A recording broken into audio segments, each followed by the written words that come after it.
നോക്കാം. മുട്ട ബജിയാണ്. വളരെ എളുപ്പത്തിൽ തന്നെ നല്ല ടേസ്റ്റിൽ നമുക്ക് ഇത് ഉണ്ടാക്കിയെടുക്കാം.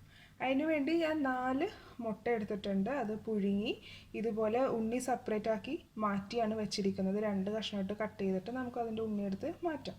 അപ്പോൾ അത് ഞാനിവിടെ ചെയ്തിട്ടുണ്ട്. ഇനി ഇതിലേക്കുള്ള മറ്റു ചേരുവകൾ എന്തൊക്കെയാണെന്ന് നോക്കാം.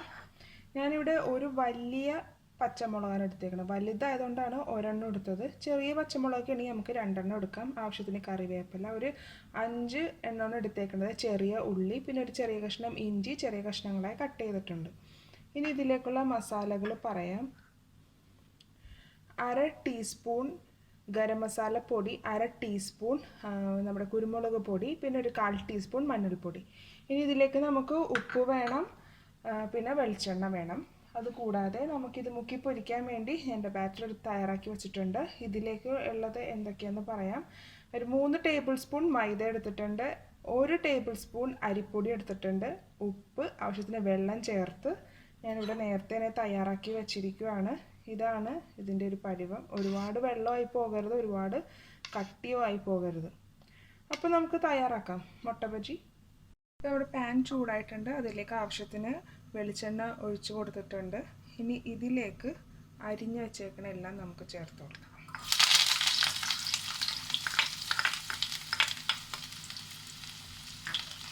ഇതിൻ്റെ പച്ചമണം മാറുന്നവരൊന്ന് വഴറ്റിയെടുക്കാം.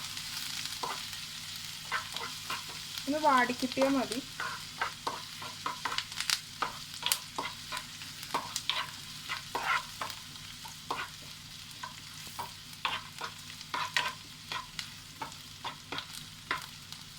ഇനി ഇതിലേക്ക് മസാലപ്പൊടികൾ ചേർത്ത് കൊടുക്കും.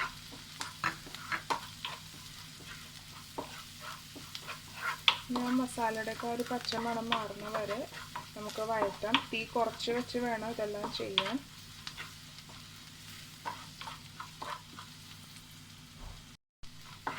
ഇപ്പോൾ മസാലയുടെ ഒരു പച്ചക്കുത്തൊക്കെ മാറിയിട്ടുണ്ട്. ഇനി നമുക്ക് മുട്ടയുടെ ഉള്ളി ചേർത്ത് കൊടുക്കാം. നമുക്ക് തീ ഓഫ് ചെയ്യാം. തീ ഓഫ് ചെയ്തിട്ട് ഇത് ജസ്റ്റ് ഒന്ന് മിക്സ് ചെയ്തെടുക്കാം.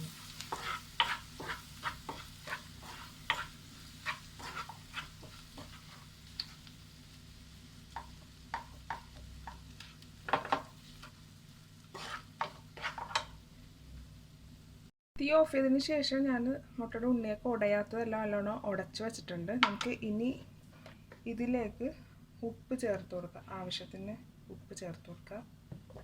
നല്ലപോലെ ഒന്ന് മിക്സ് ചെയ്ത് പാനിൽ ചൂടുണ്ട്, ആ ചൂടിൽ മതി, അല്ലെങ്കിൽ ഒരുപാട് കരിഞ്ഞു പോകും.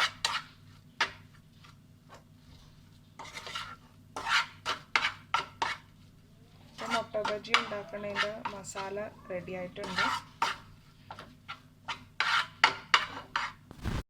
മസാല ഇപ്പോൾ റെഡി ആയതൊരു പാത്രത്തിലേക്ക് മാറ്റിയിട്ടുണ്ട്. ഇനി നമുക്ക് ഓരോ മുട്ടയുടെ ഇതെടുത്തിട്ട് കുറേശ്ശായിട്ട് നമുക്കിതിലേക്ക് ചേർത്ത് കൊടുക്കാം. ഇതൊന്ന് മുട്ട പൊട്ടാതെ പതുക്കെ ഒന്ന് പ്രസ് ചെയ്ത് കൊടുക്കുക. ഇതുപോലെ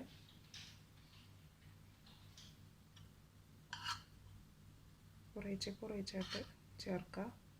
ഇതുപോലെ ബാക്കി എല്ലാം ചെയ്തെടുക്കാം.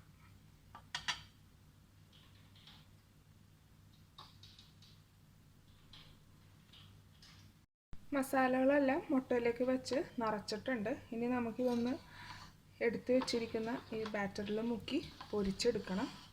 അപ്പോൾ ആദ്യം തന്നെ ഈ മസാലകൾ ഇത് വിട്ടു പോകാണ്ടിരിക്കാൻ സ്പൂണിലേക്ക് ആദ്യം ഒരു മുട്ട ഇങ്ങനെ വെക്കുക. കുറച്ച് മാവ് ഇങ്ങനെ എടുത്തിട്ട് സ്പൂണിലേക്ക് ഇങ്ങനെ വെച്ച് മറ്റൊരു സ്പൂൺ കൊണ്ട് ഇതിൻ്റെ മേൽഭാഗം ഒന്ന് മൂടിക്കൊടുക്കുക. ഇതുപോലെ. അല്ലെങ്കിൽ നമ്മൾ സാധാരണ കായൊക്കെ പൊരിച്ചെടുക്കണ പോലെ ചെയ്തു കഴിഞ്ഞാൽ ഈ മസാല കൂട്ട് ഇതിലേക്ക് വീണു പോകും. അപ്പോൾ അത് ഉണ്ടാകാതിരിക്കാനാണ് ഇങ്ങനെ ചെയ്യണത്.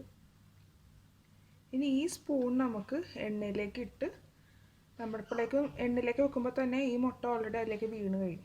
അപ്പോൾ അങ്ങനെ നമുക്ക് പൊരിച്ചെടുക്കാം. എണ്ണ ഇപ്പോൾ ചൂടായിട്ടുണ്ട്. നമുക്ക് ഇതിലേക്ക് ചേർത്ത് കൊടുക്കാം.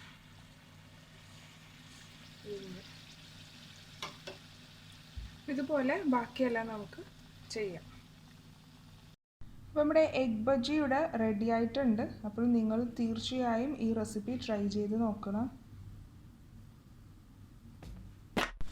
Thanks for watching my video. Hope you enjoyed it. Please subscribe my channel, follow and share my social network.